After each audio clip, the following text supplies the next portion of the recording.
My name is Karin Soderholm, and the piece I have in this show is called Doldrums.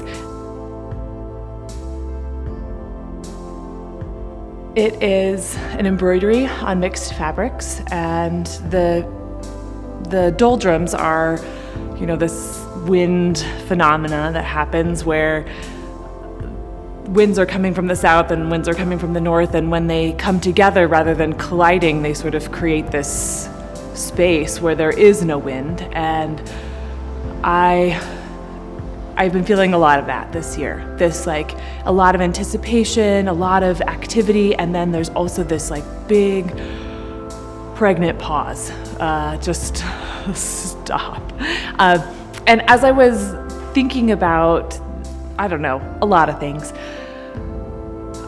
I was looking at wind patterns. Who looks at wind patterns? I don't know. I look at wind patterns. Maybe because I'm interested in growing things and how the natural world works. And when nothing is going right, the natural world is actually what is consistent and what we can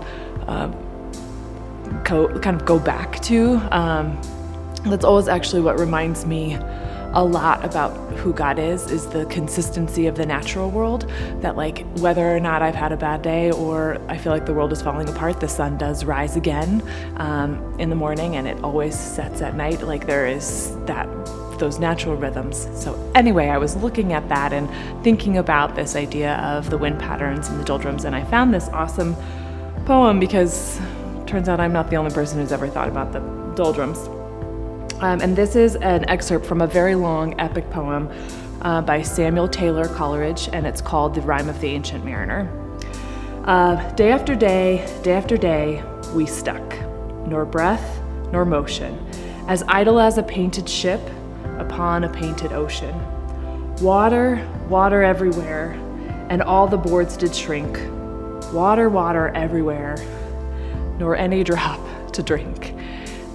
And those words, while they were written many, many years ago, were very true to me. This tension of I see things everywhere, I see the water everywhere, but none of this is something that I can drink, or I'm stuck.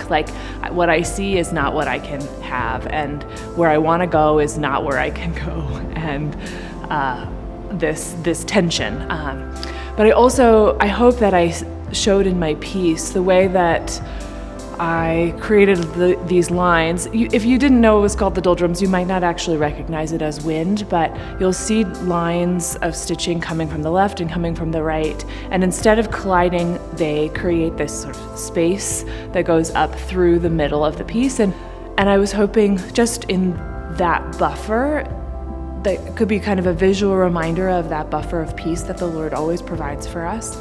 And things, while they might seem dramatic and seem catastrophic, the Lord always provides that buffer of peace.